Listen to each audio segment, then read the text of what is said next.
As if they don't have too much on their plates. The Kings of Combat Sports Podcast, John and Wade. They talk about the things they did that day. The land and let the work of Triple H. Rewind-A-SmackDown. Rewind-A-SmackDown. Rewind-A-SmackDown. Rewind-A-SmackDown. Rewind-A-SmackDown. Rewind-A-SmackDown. Rewind-A-SmackDown. Rewind-A-SmackDown. And hello to everybody on the free feed. This is Wei Ting, and I'm joined by Neal Flanagan here for tonight's edition of Rewind-A-SmackDown. Hello, Neal. Hello, Wei. Hello. At the beginning of the XL edition, I had meant to ask, is the big thaw underway in Toronto yet? Because, I've heard about John not being able to see his car under the snow and all of that kind of thing. So Yeah. are we at the stage where it's melted? No. In fact, I feel like tonight is even colder than it was maybe like during our heavy snowfall day. I mean, it's still like the city's still frozen. And that means everything is that much more of a hassle. Walking on the streets is certainly still more of a hassle because you're, rather than just like fresh snow, you kind of have like these chunks of ice that you kind of have to navigate through. Driving is terrible. Parking is terrible because like, I don't know, like 50% of the parking spots, more than that, are covered with snow and just not available. Trying to navigate these side streets, like, I do often in the city, is very tough because rather than two lanes, that you're left with like one very narrow lane. So you kind of like if two cars end up meeting each other head to head, you kind of have to play that awkward game of like, I'm gonna try to tuck over here and let you through. And if I don't have room to tuck in, I'm gonna have to back up and wait for everybody behind me to also back up. It's a hassle, it's a mess, and I can't wait for this stuff to melt, but it's not really happening for I think the next week at least because we're in very low temperatures. So That sounds horrible. you enjoy Orlando while you think about all that. But we're not here to talk about cold weather in Toronto. They're away from Canada, thankfully now, but they are in Riyadh, Saudi Arabia. This is where tonight's edition of SmackDown takes place. This was aired live on Netflix in international for international audiences today at 12 p.m. Eastern time, one of the earlier start times that we've had for these shows. And we are from the Riyadh Season Stadium at Café. And again, as Neal directed people to on the XL edition, I recommend everybody to, if you're curious about this topic, to check out Brandon Thurston's article over at postwrestling.com, and also this week's edition of Pollock and Thurston, where they ask a lot of questions about perhaps the very rapid building of this particular arena, and maybe a closer look at like what are some of the questions that you may pose when something like this is constructed as quickly as it is in a country known for human rights abuses like Saudi Arabia. So recommend people check that out. So construction began at this place on Christmas Eve. And do you have any thoughts on like just the way it looked and also like the set design or anything? I mean, it looks great. And the set design looks great. The staging looks great. The screens, all of it. I am, in the back of my mind, as I see all of this, very aware that it was built within weeks.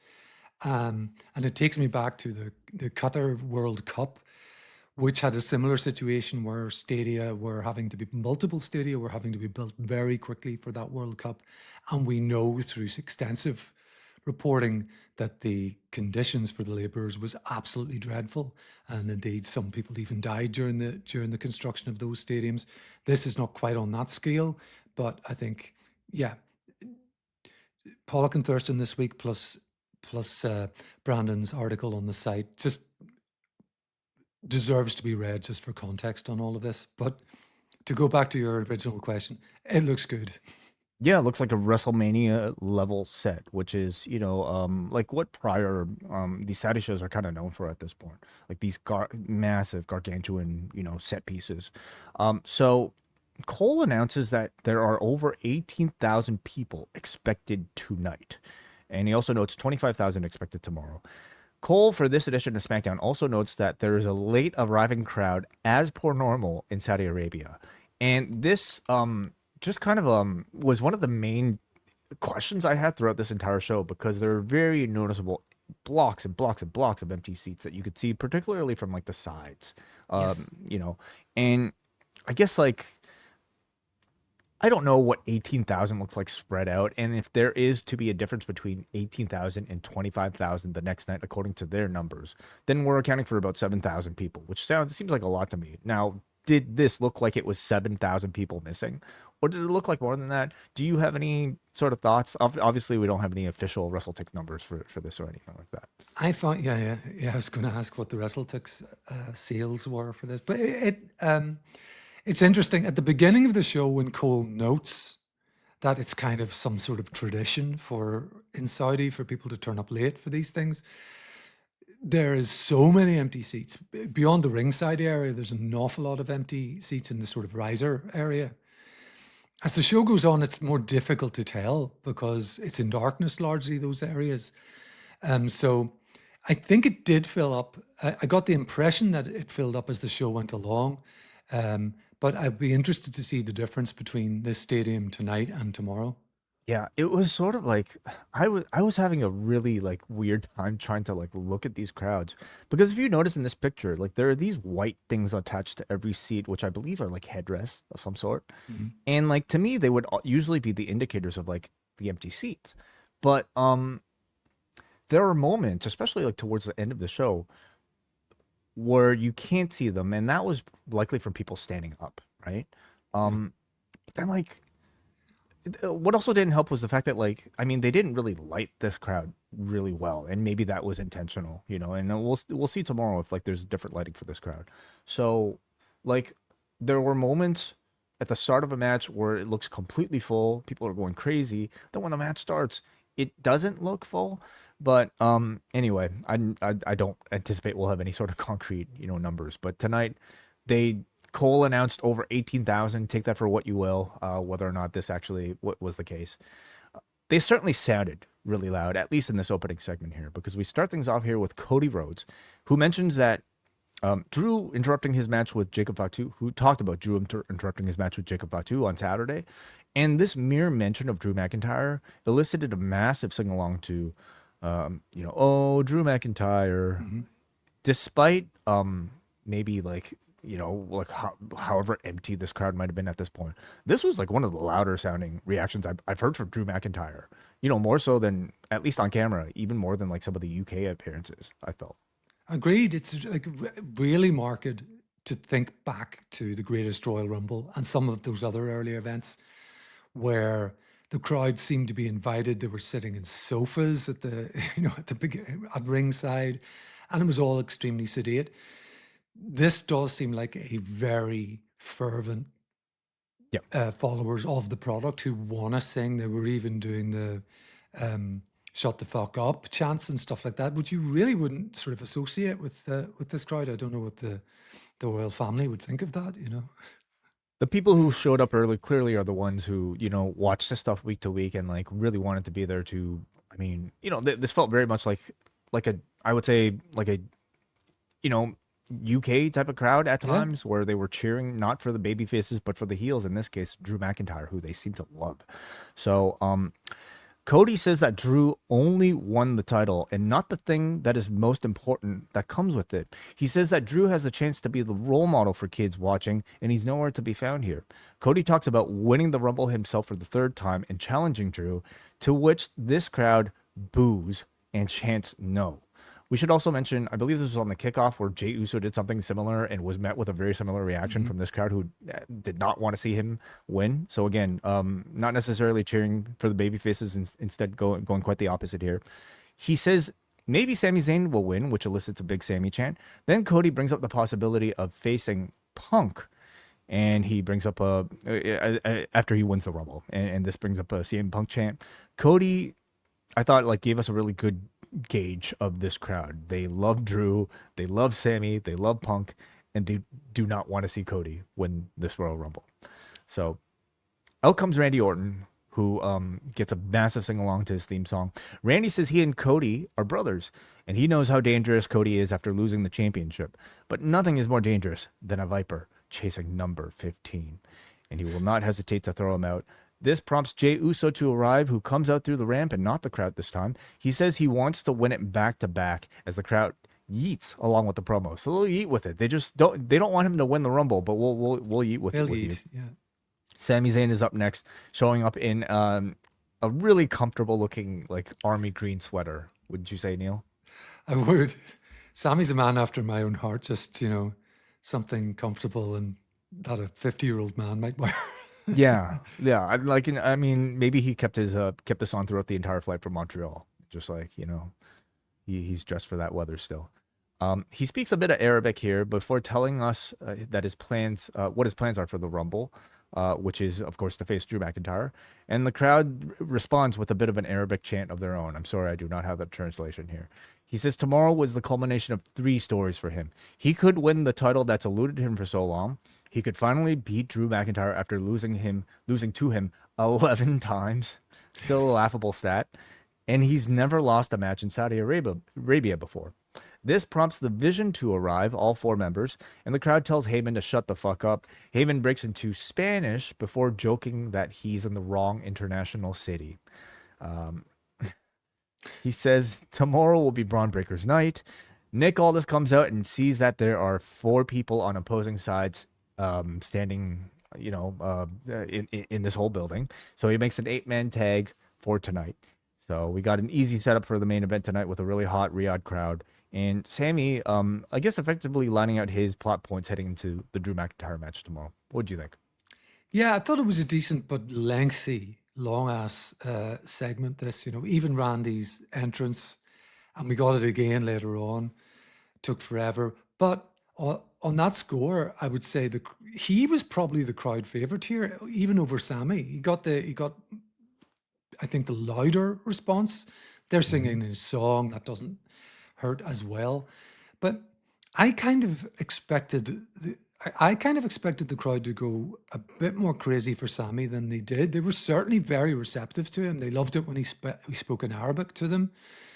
But out of the baby faces, I don't really think he got the reaction I was expecting, which was, I thought going to be a bit more thunderous, a bit more of a hometown type reaction.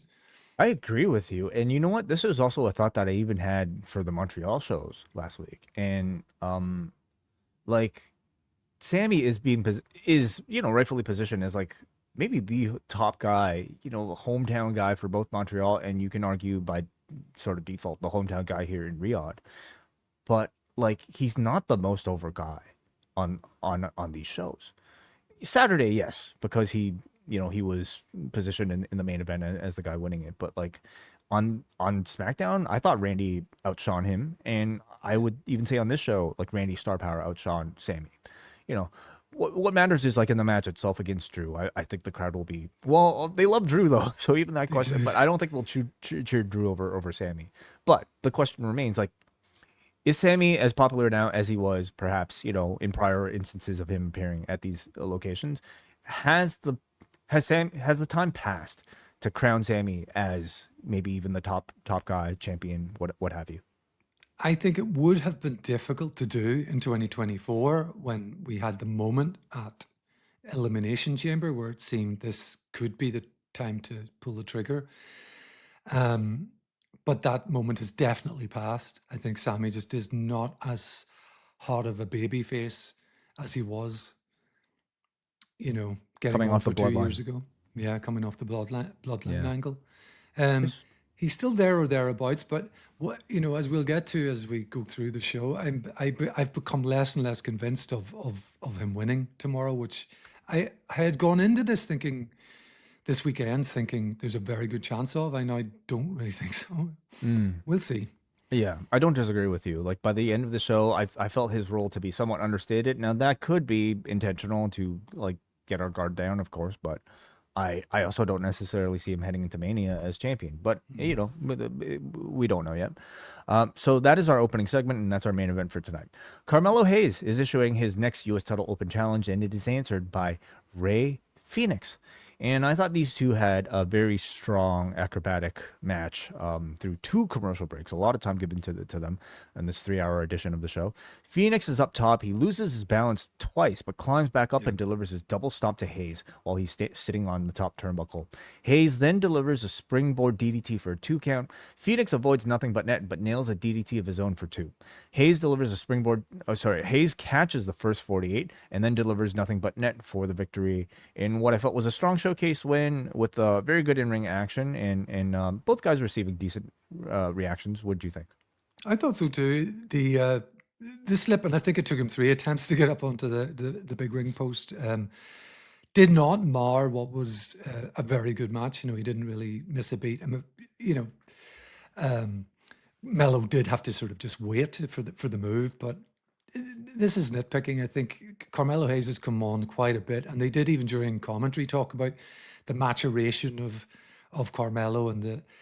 I feel it's booking. You know, like tying them to the Miz was death for this character for quite a long time. And if he's to face him, I hope they get to the other side of it pretty quickly because I think Carmelo's pretty hot at the minute. One thing I did note about the match was Carmelo's got good catchy theme music, and that helps. It helps an awful lot. We've seen it with Kid Wilson. We've seen it with, you know, we see it, you know, throughout wrestling. Yeah. Phoenix came out, his theme music hit, and the crowd were just completely silent. And I think until like his Tron comes up with the name and he appears, you get some cheering. And I was in the same boat. I was like, I don't know who this is from the opening bars of the tune. Oh, okay, it's Rey Fenix. And I feel like this may be an issue tomorrow. And I know that it was an issue for the Rumble men's and women's last year, because some of these guys and girls have just terrible, terrible themes these days. Particularly the ones that are attached to a stable, where they'll often come out to someone else's theme music. So, like, you know, if Raquel Rodriguez comes out on her own for the women's, I don't even know what on earth they play for that. Probably just is there a generalized Judgment Day theme? I think there may be, but yeah, it's an issue. I think the fact that the individual themes have gone downhill so badly in recent years is a problem. There are, like, you know, like maybe exceptions to that, you know, like on occasion, I think certain guys have had, I think you could say maybe breakout ones. Yes, Kate Wilson being one of them. I feel like Jacob Fatu's I really like. So like on occasion you'll have them, but for a guy like Phoenix, I mean, I think the bigger issue with him is just having a lack of appearance and a lack of relevance, you know, to the show overall. I have to imagine he watches Mondays and just wishes he was in Dragon Lee's position every single time, right? Yeah. Dragon Lee in a much better position than Phoenix is, and you know, his role on SmackDown right now is really just a guy to lose these U.S. title open challenges. He has a Lucha Brothers reunion to look forward to, but that'll be in AAA and not WWE. So they brought him in here. I wonder if they ever really had plans for him long term, or if it was just like, hey, like he's available from AEW, let's just pick him up and put him on our TV, and he can have a spot, not a real spot where we'll like actively push him, but he can have a spot nonetheless. But of course, he also had the whole Andrade thing, but I don't even think that was supposed to be anything major.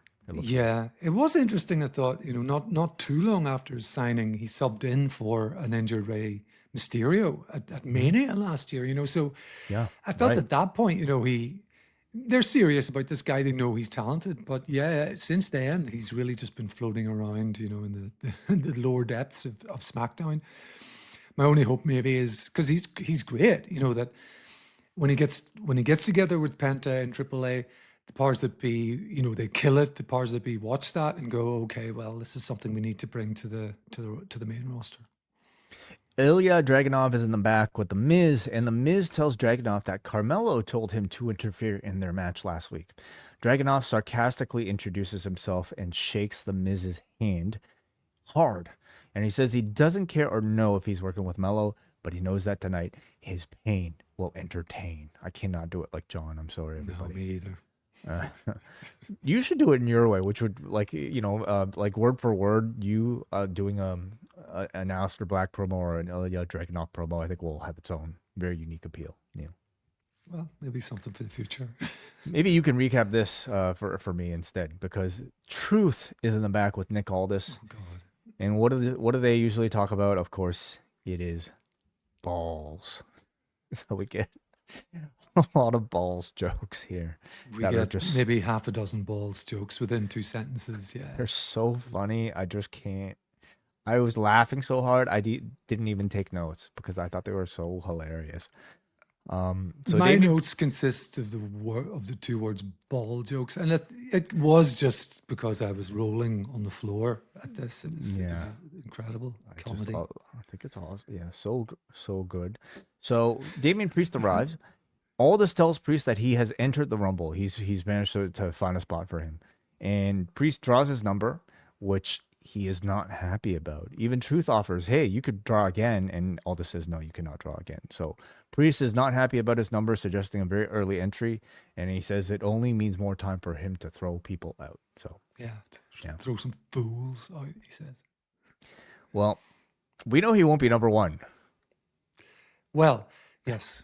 Maybe more on that later. Unless it's a swerve, or unless it was a test, or what. We don't know. But yeah, we talked to Drew McIntyre in the back. Now this is interesting because I think even as we speak right now, over on the SmackDown on WWE.com's official website, they have the preview from earlier up this afternoon, and it's advertised as Sami Zayn face to face with Drew McIntyre before the Royal Rumble. Now, I guess by show's end, they did look at each other in the eye, so you could technically say they still face to face. But this like seems to indicate that there was originally a one-on-one talking segment planned between these two that ended up being scrapped. Instead, we got this Drew McIntyre interview with Kathy Kelly, who he says Sami Zayn isn't the same guy he's beaten 11 times.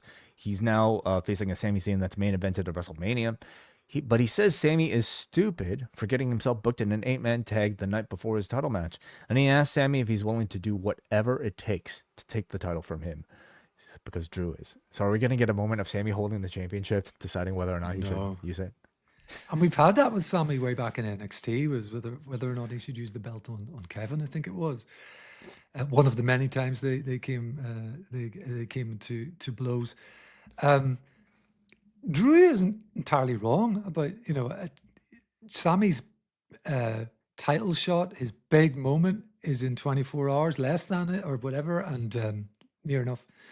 And he's got himself booked with some of the, as Drew says, most dangerous men in WWE.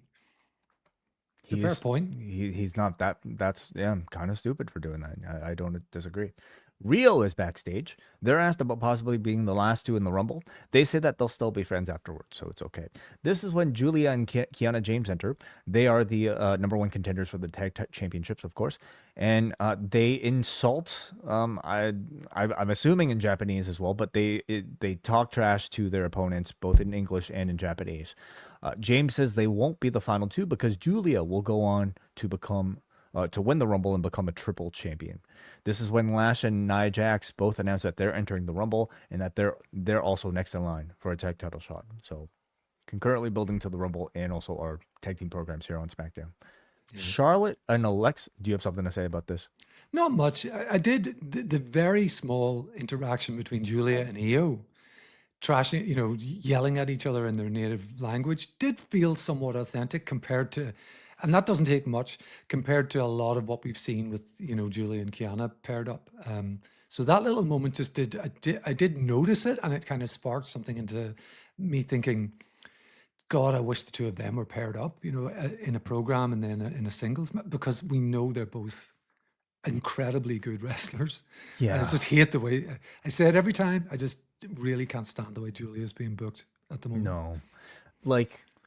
It doesn't help that all the Japanese-speaking talent are over on Raw, and Julia doesn't really have anybody to sort of at least express her personality this way with. I mean, with her, I almost await the whatever draft is happening next, for her to perhaps finally get to interact with either Asuka, Kairi, or Io on a regular basis. So we talk to now Charlotte and Alexa, and of course, this being Saudi Arabia, all the women are showing off their bodysuits, bedazzled bodysuits in Charlotte's case.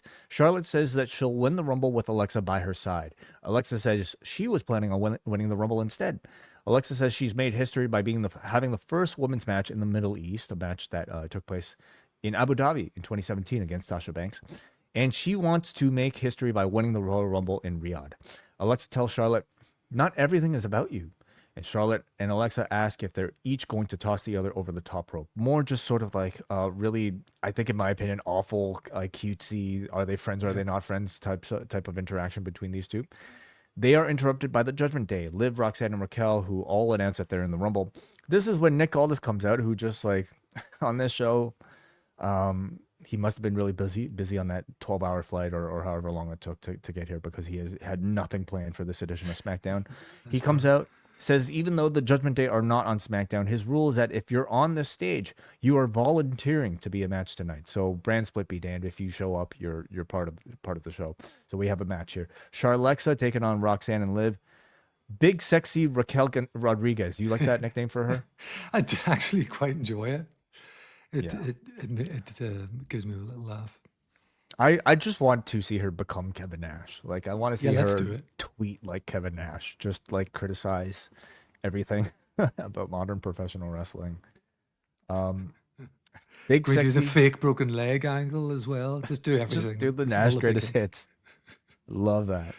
Yeah, it would be great. So, big sexy Raquel Rodriguez is on the outside, and after a commercial break, Alexa and Liv work a multiple rotation small package sequence. Charlotte gets the hot tag at this point. She comes in, and she delivers a big boot to Roxanne, and then Charlotte also delivers a high cross, and Roxanne starts holding her face, and we later see that she's been cut as Charles Robinson puts on the latex gloves. Liv and Roxanne are laid on the floor as Charlotte goes to moonsault the both of them.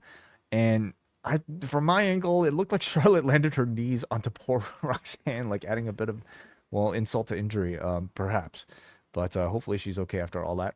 Charlotte and Alexa then follow with a nice barrage of offense. Liv and Roxanne then deliver their own double team move, a codebreaker Russian leg sweep combo. Raquel then distracts on the big sexy Raquel distracts on the apron, leading to Stephanie Vaquer to come out to take her out because those two are working the program. The matches take place on Monday, in fact, isn't it? I think so. Yeah. So Roxanne is distracted and eats the sister Abigail from Alexa for the win.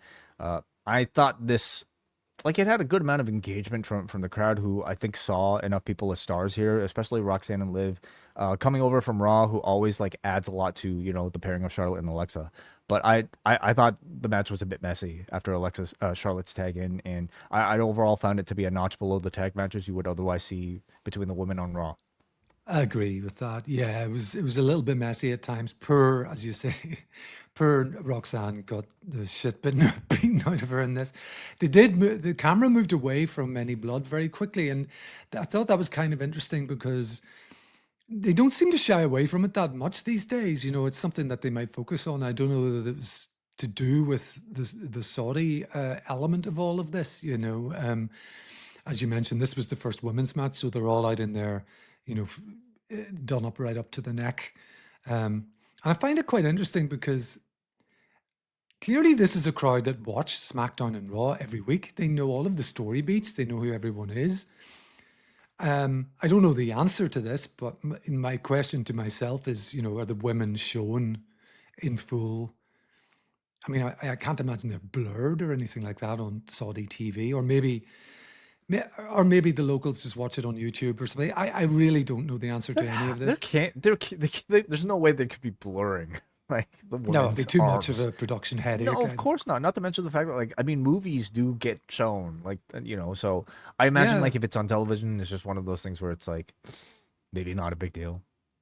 I get that they've moved from the giant T-shirts over, Yep. you know, a catsuit or whatever that they used to wear, which were dreadful. At least there's some style and put into these outfits, but Mhm.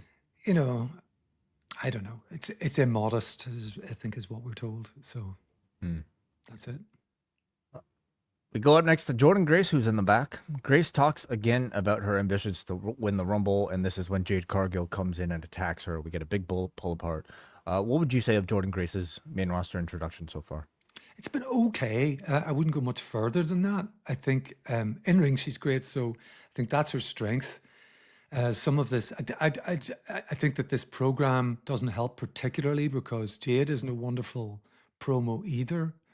And the match itself, we'll see how that goes. And we got the straight after this. You gotta love the moxie of Jordan Grace, which to me just keep. I think it was Cole said it. Maybe it's drilled into him from years of working with Vince. That's such a Vinceism. Moxie. To talk about the moxie of this girl.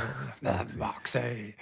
But yeah, I haven't been. She hasn't set this roster on fire. That's for sure. Some of it's the writing, some of it's the booking, some of it's her delivery. I think as well. It's fair to say. I feel like this feud she's working with Jade highlights like a really sort of peculiar spot we're in right now, where like the world championship is on somebody who clearly is not like the top person in the promotion, at least on the show, even on that side of things. Like Jade has the championship, but her presence feels so low, or at least much lower than Charlotte and Alexa, you could say, and like really anybody coming in from Raw has a bigger profile, right? Like it feels than Jade. And as a result, like she still feels like she's, even though she has a championship, she's feuding with somebody who's brand new that the audience still doesn't fully know in Jordan Grace. And so this feud does not feel at all like a world title level program. It feels very much on the level of like, I would say like like a Julia versus, whoever who she paired up with. Anyway, like it feels on a similar level where the real stars are in the tag division, in Charlotte and Alexa and all the Raw imports. I think it sort of goes to a lesser extent, but goes for Raw as well at the moment, where the secondary belt is held by Becky, and she feels by far the biggest star there. I mean, that's not to do down the I think the Raquel and Big Sexy thing is going to be great, but there's something sort of almost backwards about the booking here. This should be the top title for the women. I just don't think. Okay, so you're giving the belt to Jade. I don't really think she's getting the benefit of being a champion. A champion is only as good as their challengers, and by having her hold the belt but gain wins over BFAB and Michin, and even Jordan Grace, who I think is a much better in-ring competitor than those two, but has not been presented to be any sort of significant deal right now. It just kind of devalues the championship. I mean, she should be beating a Charlotte. She should be beating an Alexa, or at least having those programs if you really want to make an effort to try to build Jade. And so this continued sort of insistence on putting all those stars on the tag division rather than interacting with Jade, I can't really understand, other than maybe wanting to save those matches for WrestleMania. But I feel like it's too long of a wait. I totally agree, and I feel like particularly since we've got 3 hours of this show to fill every week, where's the character development here? I mean, I, as someone who watches this show every week, should be able to have a few sentences to say about what Jordan. Let's talk about Jordan Grace. Like, who is she? What's her motivation? What is that character? I don't know. It's just this new girl. She's got moxie, we're told, but I mean, that's about it. So Moxie. I think there should be some story. Is all I'm saying. Yeah, that might help too. So we go up next to Axiom versus Johnny Gargano, and maybe one of the more interesting parts of this show. As Axiom enters, there is a chyron that interestingly advertises Braun Breaker, entrant number 1. So what a strange thing to happen, first of all.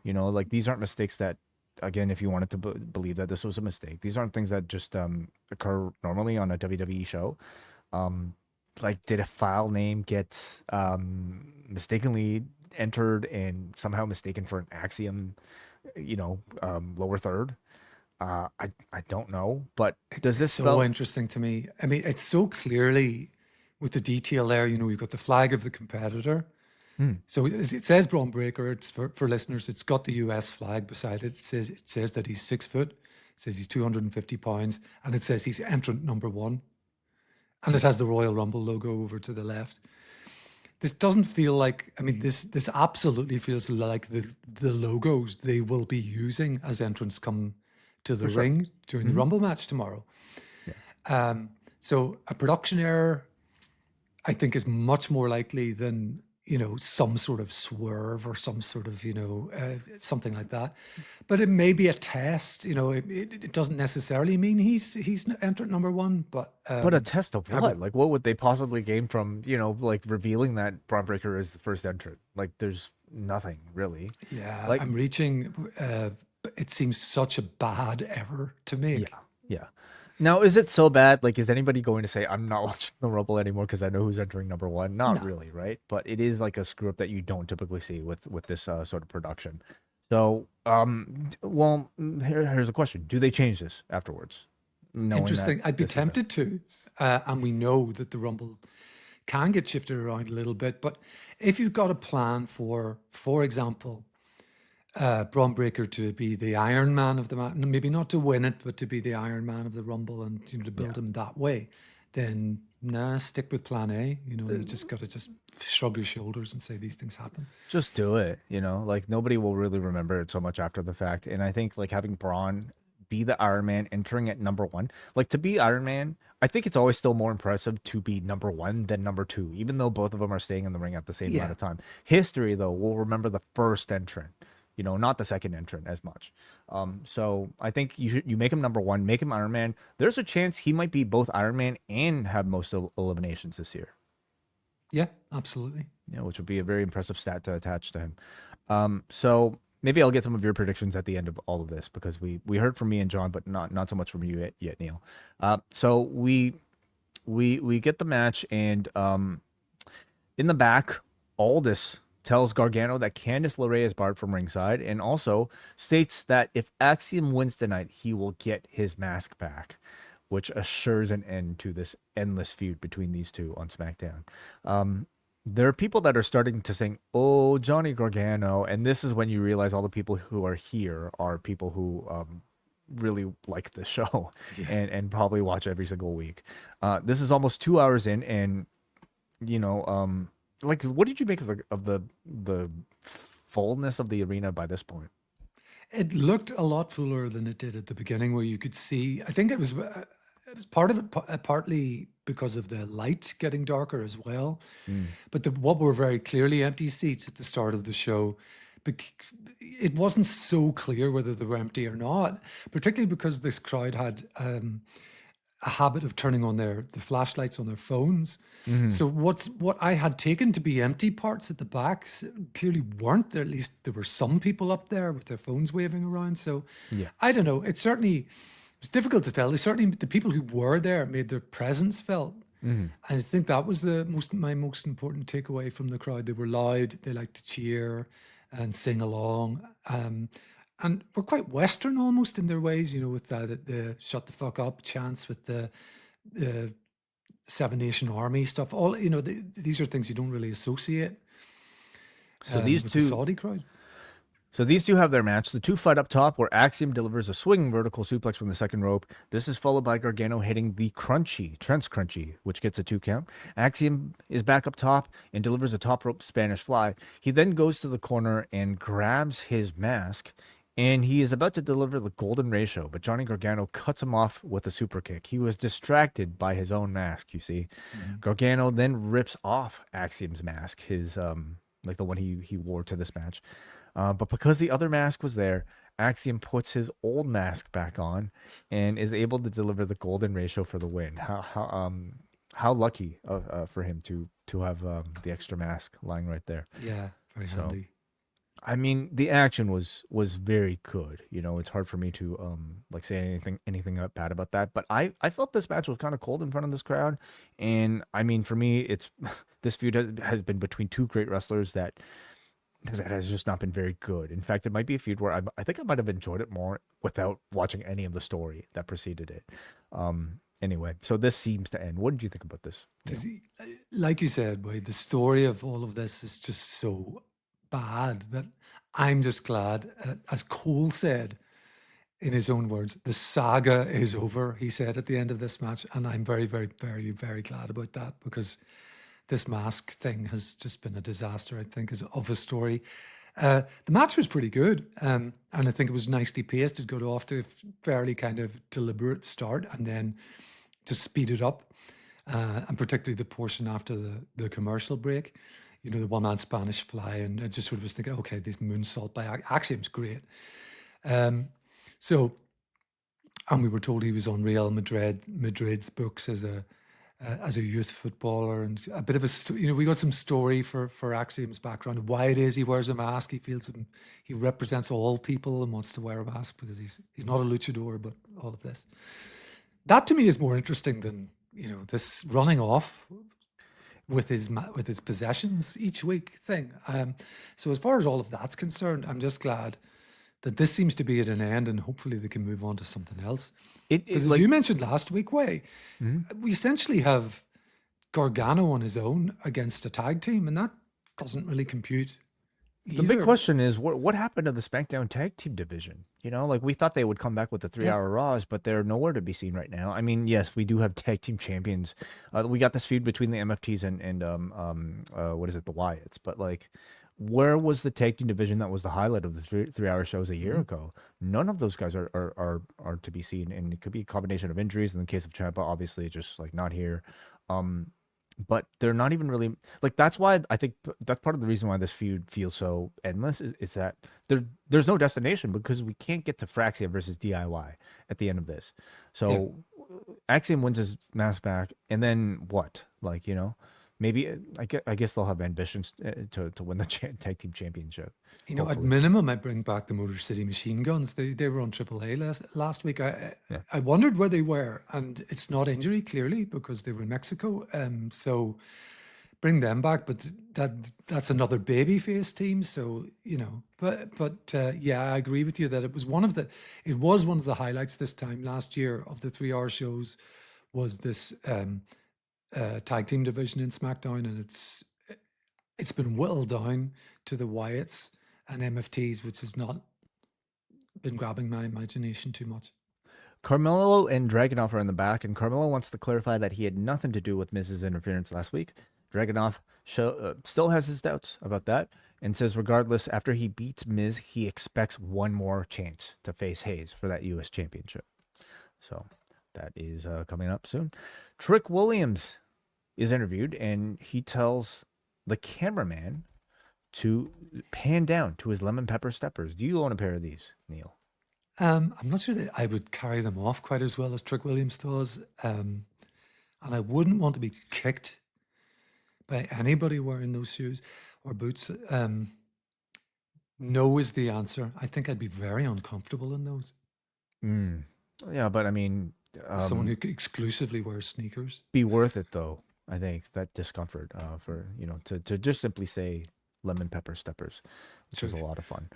He says you can subscribe to his website www.worldwidewilly.com, which unfortunately is a domain that's up for sale. So I don't know if he renewed his license this year.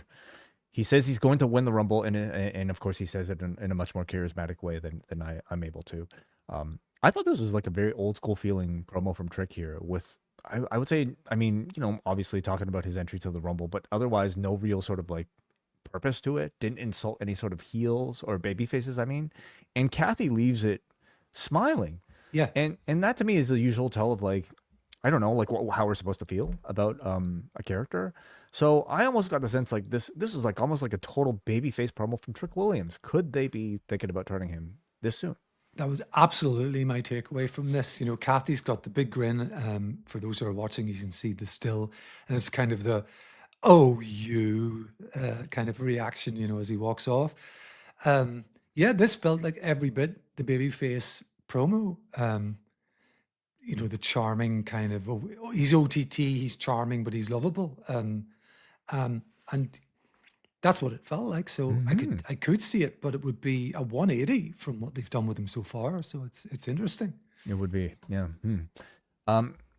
AJ Styles comes out and he says he was in the area and he decided to stop by. Reminds us that this is the house that AJ Styles built. He says some are worried about him tomorrow, and he tells everybody not to worry because he's going to beat Gunther, and then he's going to start the AJ Styles farewell tour. And he says that he'll get a bunch of one more times against various opponents, and he starts listing the one more times. He mentions Cody Rhodes. He mentions Randy Orton. And then he mentions, he didn't mention, but the crowd starts chanting CM Punk, CM Punk. And before he can also mention CM Punk, out comes Gunther. who interrupts, and he stands on top of the announce desk. Gunther says that he'll end AJ's career the same way he ended Cena's, by making him tap out. As AJ reminds Gunther that he was the one who tapped like a little bitch. And that is it. That is our build for, do you expect this to main event tomorrow? I don't know, because I think it really depends on what the outcome will be. And that has somehow been telegraphed, perhaps by Nakamura's diary entry that leaked, that his intention, at least AJ's intention, was to retire at Royal Rumble, or so he told Nakamura. Are we all being worked away? That's the question. Could this finish? Could there be a non-finish here? Already leaving. Well, a question for me, just as somebody who's following this product, already leaving, to use the terminology, money on the table by not having at least a mini run. You don't have to have a Cena year of it. But if AJ says, next time I'm beaten, I'm retiring, that's, or something like that, then people in cities around America, and get the chance to sort of see him for what might be the last time, and you get a hook there. Mm-hmm. For him to just sort of go out in Saudi tomorrow feels sort of, I don't know, feels a wee bit nothingy to me. So I don't know. I mean, in the run up to this, and if it wasn't for Nakamura's kind of spoiler alert thing, mm-hmm. I wasn't so sure that we would see the retirement match this soon. I do sort of lean that way, though. And I think it'd be a very glum way to end the pay-per-view or the PLE if that's what goes on last. Okay, so so you wouldn't do it, or would you do it? I mean, yes, it would be like maybe kind of depressing to end the night. This is also assuming Sammy loses his match as well. Mm-hmm. Sammy losing and AJ retiring, yes, I guess would be a pretty depressing way to end the show. But would you have AJ lose the match and theoretically retire in not the last match? Which is what they've done with like Flair, sure. But like, would you do that? It's a good question. I don't know the correct answer, or even if there is one, because if it's his last match, if AJ's hanging it up, you probably do want him to address the crowd, and have a moment and have the thank you AJ stuff and all of that. That's kind of weird to have in the middle of the show. So it's an open question, and I don't know the right answer. This doesn't feel like the right setting for it. I mean, I'm sorry. Like it just simply does not. Now, I know they did the Punk match on Monday. I think everything they've done up until this point, including this promo where like he kind of like, I think like says, don't worry guys, I'm not going to retire. I'm going to beat Gunther. Then I'm going to start the AJ Styles farewell tour. And we're going to get this. We're going to get this. We're going to get this. Like that feels like the type of conversation you have with like somebody on their deathbed. Like who's like really out of it, that you want to say, don't worry, like I'm gonna like go through this and I'm gonna get married and I'm gonna have children, like and you'll be right there the whole way. But you know they won't. Okay, I'm sorry, people weren't depressed enough. I just depressed them even more. But like, if that was the intent, I think they nailed it. Okay, like to get people's hopes up so much that like, they're being insincere. I feel like this speech from AJ completely nailed that. But I also still don't really know. Like, even if Nakamura's thing happened to be legitimate, well, shit can change. Like, AJ could have been, like, completely honest in telling him that. But contracts get extended. And in the case of AJ Styles, I just don't see what a major holdup would be to not extend. Of course, there is a conversation that a lot of people seem to want to have. And this is where I'll go to the members-only chat from Andy, who says, if you had to wager, does AJ wrestle a few matches in AEW? Would you be tempted to keep Punk as champion beyond Mania as his runs started strongly? Do you have any thoughts? I don't see AJ doing anything beyond WWE. I think we've had some reading into the fact that he talked about the end of his WWE career. I just think that's verbiage, that they give him. I think when he retires in WWE, he's going to retire from the ring. So I don't see it. I would love to see it, Andy, but I don't think we're going to see it. However, I don't rule out, like Way said, there being just some talk after all of this, you know, and maybe his original intention was, hey, my contract's due at the end of January. That's when I'm going to hang it up. And they come back with him and say, how about an extension of 6 months to a year? And we give you a bit of a send off, you know. AJ's still very hot with this crowd. They really do like him. So I don't rule anything out tomorrow. A non-finish is enough to keep him, to keep both strong. You know, we don't need to beat Gunther even. You know, it's only that the stipulation is AJ loses, he retires. So maybe we just get an extension of a week or two where he has to face him again, you know, or the next PLE or something like that. I don't know. Yeah. What was Sandy's second point? Sorry. Do you keep the title on to Punk beyond Mania? That's sort of a separate topic, but sure. Like, would you be tempted to keep Punk as champion beyond Mania? I think that the answer to that depends on like who's on deck and who's the person that will beat him for it. Who's he feuding with, right? Like Rollins is still going to be a program and a destination for Breakker, but Rollins will be coming back as a babyface, you would assume, you know, to oppose the Vision, and therefore that kind of like takes that off the table. I think Breakker ends the run, and so I guess the question is, does Breakker, would Breakker beat him at Mania or before Mania?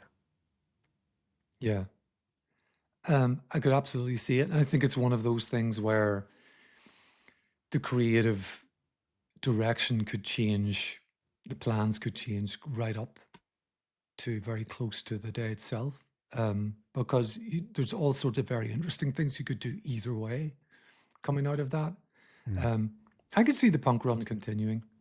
If it's Breakker versus Punk at Mania, I would have Breakker win. I don't think you need to have Breakker like you know, try twice. Well, like he already lost once, right?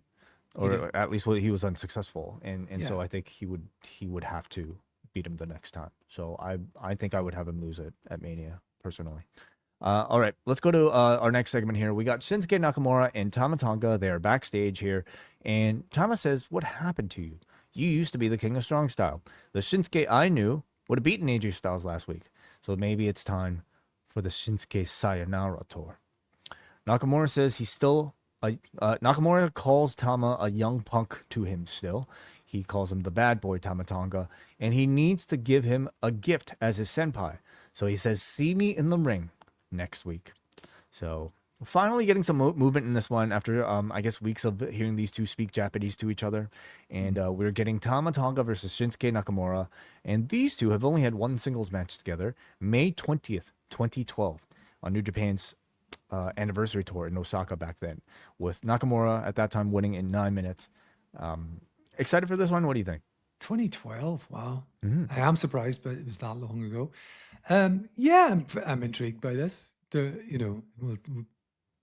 Tama of he and his brothers is the best of his siblings in the ring, and Shinsuke can still put on a good match. So yeah, I think this could be a good TV match, which is I think the only thing we've been promised for next week. So I'm incredibly curious to see. I mean, you know, many probably would agree that last week against AJ Styles was Shinsuke Nakamura's like best performance that we've seen from him in years. I know he had like a good match with Dragunov, I believe, but like it wasn't to the level, or at least of I think significance as the match last week was. Yeah. So what are they going to do to try to live up to that performance, to try to carry on that momentum? You know, much different opponent with Tama Tonga than AJ Styles, but still, you're kind of swirling all this around like the idea of like their history in New Japan, and I think that demands a certain style of match.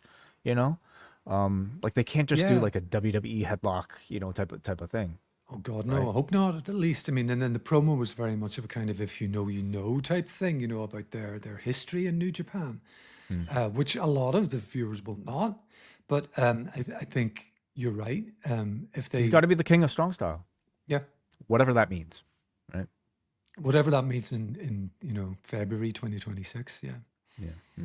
All right. So that's next week here, and then we get a video promoting Roman Reigns' return in the Rumble match. Miz versus Ilya Dragunov is up next, and the Miz, of course, cost Dragunov his U.S. title match last week. So the announcers tell us that Miz is entering his 17th Royal Rumble match tomorrow, which is only one shy of Kane's record at 18. So he and Dragunov are both confirmed for the match tomorrow. Miz employs several chops in this one. A Constantine special from Dragunov gets a 2 count. Dragunov then delivers German suplexes to the Miz. And by this point in the show, I felt the crowd wasn't too responsive for this match.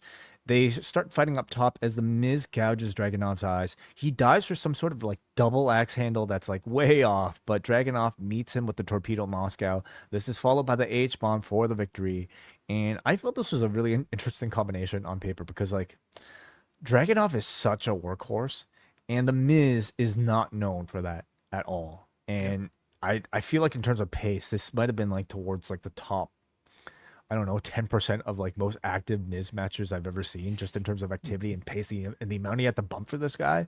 Yeah. So Dragunov made this man work, and for Miz standards, I mean, I found it pretty entertaining. I think with the caveat of by Miz standards, the crowd seemed fairly disengaged about 2/3 of the way through this match, and I felt their pain a little bit. For an Ilya match, it wouldn't be my choice, and you know. The Miz is really great at what he does. And he will beat Kane's record because the guy just keeps on chugging along. But this is not a pairing I was looking forward to when the bell went. And they didn't really change my mind. Miz at least earned his paycheck for the week, I think. I was going to say for once. That's unkind, you know, because he's still a good character to have around. But I think he offers a lot. So, like, a Dragunov, a Hayes, like, really anybody in your U.S. title sort of, like, world. I mean, they're employed first and foremost for their ability to wrestle, right? Yeah. Whereas The Miz, I mean, he's employed because he's, you know, a great talker, like, character, able to, like, pull off these sort of backstage segments. Wrestling needs a combination of, like, these guys, right? But it's just so, like, when you get to the ring part, it's such a weird, like, combination because, you know, like, The Miz is very much of not that world, or at least like not that same sort of like league, yet you're seeing him try to keep up and pull out these performances, you know, that are like again completely out of his style. And I find that combination at least fascinating to me to watch, even if it doesn't always make for the most, you know, best representation of like a Dragunov match. True. And what I will say for the Miz is that he didn't look like there weren't any botches here. You know, he didn't look terrible at any point. It just felt like he was pulling, like you said, his pace was pulled up a bit, but at the same time, he was pulling the pace of the match down a little bit. And for me, it felt long, probably longer than it actually was. Just because I wasn't enjoying it as much as I think you did anyway. Well, I probably enjoyed it on a very unique level. Let me just say. I get it, yeah, on a curiosity level. So we hear the MFT speak. This is after their big championship win. They are in their dark room, and this is where Solo Sikoa says that the tag titles aren't for him, and he gives the belt to Tonga Loa, who then gives it to his brother Tala Tonga, and also Tama Tonga also gives his title to Tala Tonga. So. Are we to believe that the new tag team champion is Tala Tonga? That's what it looked like. Onto himself. Yeah, he has both belts. Yeah, interesting. I don't know where they're going with this. I'm guessing like some sort of Freebird rule that allows any one of the three brothers, like any one of the gorillas, to be champion. Is this what we're assuming? Perhaps. I don't know. Do you care what Nick Aldis will think of this? But yeah, I don't just particularly care. It's pretty laughable that like even when it looked like he was being gifted his moment, Tongaloa has to give it up to his taller brother. So I mean, I'm still pulling for Tongaloa to get his WrestleMania moment. So those we hear from the MFT. Solo's ambitions are to win the Royal Rumble tomorrow, so he'll be in the match. We hear Bo Dallas responding here. Dallas says that the lantern and the tag titles will come back to them, and the Fireflies will illuminate your insecurities, and we will ensure your greed is your demise. So Cole says this feud is far from over, which concerns me. Me too, yeah. The millions of fireflies will illuminate your insecurity. I think I wrote down somewhere there without Yeah. knowing what it means. Yeah, I'm sure it makes sense to them. Main event time. It's the Vision taking on Cody, Jay, Randy Orton, and Sami Zayn. And of course, the Vision attacked before the bell, prompting Cody to rush out to join the fight. And by now, the arena looked really full, and I think this was partially enhanced by the fact that everybody was standing up. Therefore, you couldn't see the white headdress, which I think maybe confused a little bit. At least I confused me a bit. Yeah. So the crowd did not get their Cody Rhodes sing along, and so they decide to do it themselves, and they finish off with the whoa, very impressive here. Jay and Sammy are reunited, of course, and they do their famous handshake before executing stereo topes, taking us to commercial break. We come back with the Vision beating on Cody Rhodes, and they cut him off from the corner through another commercial break. Cody is able to finally break free from Breaker. He avoids a move from Theory, and then he avoids a senton from Reed, allowing him to finally tag a very fresh Randy Orton into the match. And we get a spot of everybody just sort of pointlessly throwing the other over the top rope to mimic and remind you that this is the Royal Rumble that they're building up next week, or sorry, tomorrow. And then we've got Theory setting Orton up, or picking Orton up, who RKOs him out of nowhere, but Logan is able to break that pinfall. Everybody then delivers their signature move, ending with Sammy about to deliver the Huluva kick. But at this point, Drew McIntyre comes in, pulling him out of the corner, causing a DQ to this match. What did you think about the match? Not a great deal. It felt like they were working pretty safe, which you would expect on the night before a big PLE where all of them are going to be involved. I did roll my eyes a wee bit at the elimination type spots, which I thought were a thing of the past, where the commentary team feel obligated to tell us that if that had happened in the Royal Rumble match tomorrow, my God, they'd be eliminated. Can you imagine? I think it insults our intelligence a wee bit at this point. Yeah, the match was the crowd were into it. Randy got his big long entrance again. They really enjoyed that. I think they enjoyed the entrances maybe as much as the match. Yeah. I don't have a great deal to say about this match. It was really to lead to the sort of end of the show. Yeah, very high on star power, of course. You had a lot of big names, involved here, but I didn't think the in ring was really at all satisfying. I mean, they centered, I would say, 80% of it around a Cody Rhodes sort of heat segment. Before getting to the Orton hot tag, gave you a little bit of action, everybody's signature moves, but I thought it was so quick and fleeting that I just didn't feel very satisfied by it before the DQ finish. So at the end here, Jacob Fatu comes out to attack Drew McIntyre, and this leads to Cody, Drew, and Fatu brawling. This sets up Drew for a claymore to Cody Rhodes, but Sami Zayn interrupts it with a Huluva kick. Sami then stands in front of the title, and as Sami is about to pick it up, Cody Rhodes stops him, and the two of them have they look at each other in the eyes as each of them has a hand on Drew's championship, but then they are speared by Braun Breaker, who stands atop the both of them to close the show. So really telling the story of everybody in this title picture currently, and that's of course Drew being champion, but also Cody Rhodes, Jacob Fatu, Sami Zayn, and Braun Breaker. Did you kind of leave this segment feeling any differently about anybody's chances tomorrow in either Drew's match or the Rumble match itself? I came away from the show in general, I guess, thinking that there was much less chance of a Sami victory tomorrow. I'd somehow convinced myself, possibly because I like the guy an awful lot, and I feel like he's kind of earned that run at some point in his career, that this was going to be the chance to do it. But Drew has made such a success of having the belt. Crowds either love to hate him or just love him. He's a great promo. I think the belt really elevates the character. He's great with the belt, and to have him carry it for just a few weeks as a transition to Sami just doesn't feel like a sensible thing to do at the moment. And I now think that it's unlikely Zayn wins tomorrow. I think they will do something to make him look strong in the end or whatever. But yeah, I don't think he's coming away with the belt, which is a change of mind on my part. I agree. Obviously, if they did have Zayn win just for that great moment in Saudi, I could completely like I wouldn't be so shocked, but I think there's still so much more potential in Drew McIntyre facing off with this like roster of baby faces Yeah. that they've yet to really tell. And I just see more being built around Drew than I would see built around Sami heading into WrestleMania when they're finished with Montreal and also Riyadh. While we're at it, do you have any predictions for either the men's and the women's Rumble, and finally your Gunther AJ prediction as well? We'll start with Gunther AJ because we already talked about that a little bit. I'll stick my neck out and say AJ hangs around beyond tomorrow. I think they might have done a few contract negotiations.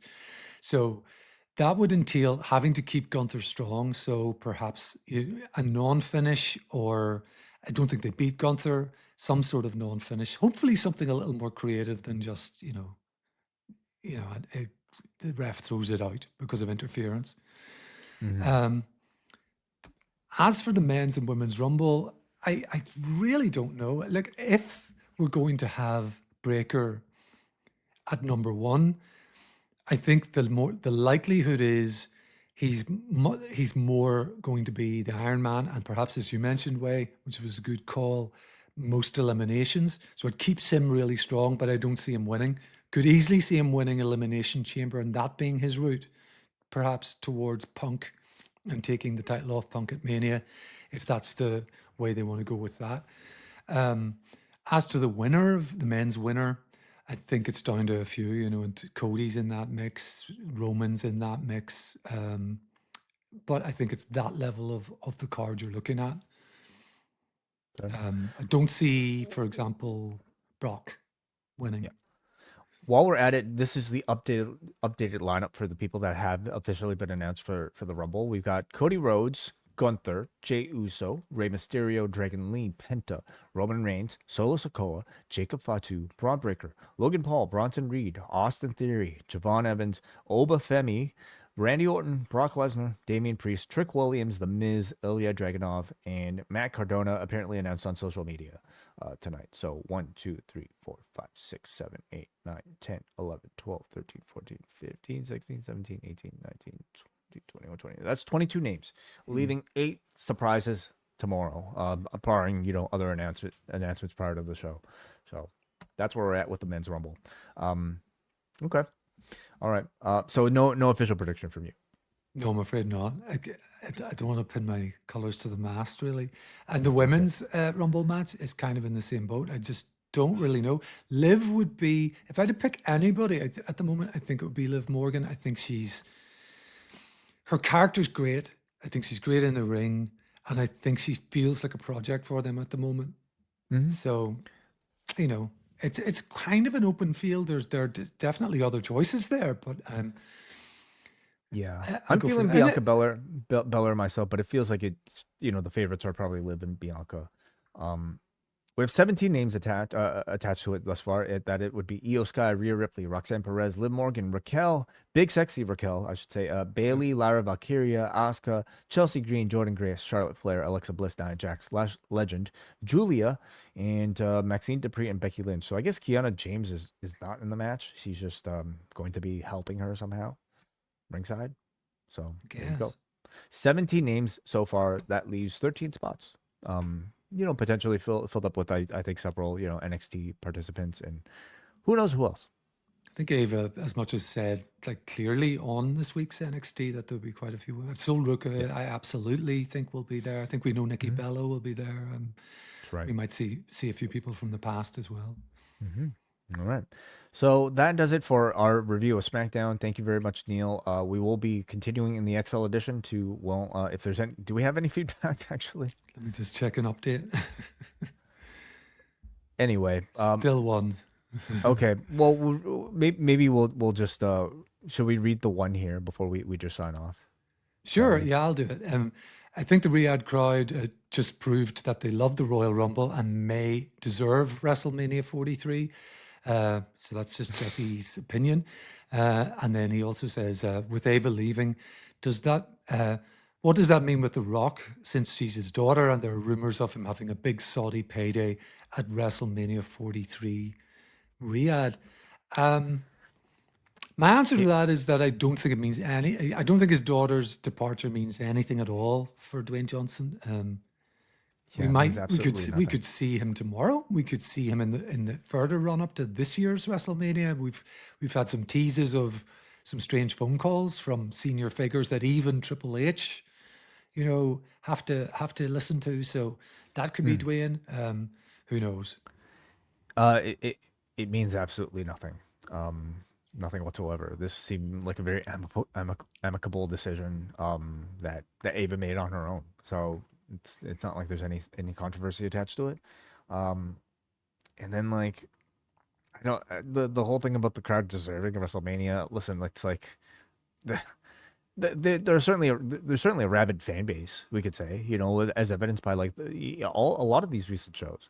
But these shows are there because the government's paying for it. That's the only reason why that's happening. I think as John mentions nearly every week on Pollock and Thurston, Bolivia have an absolutely rabid WWE fan base. It's the programming is absolutely always in the top 10 in Bolivia.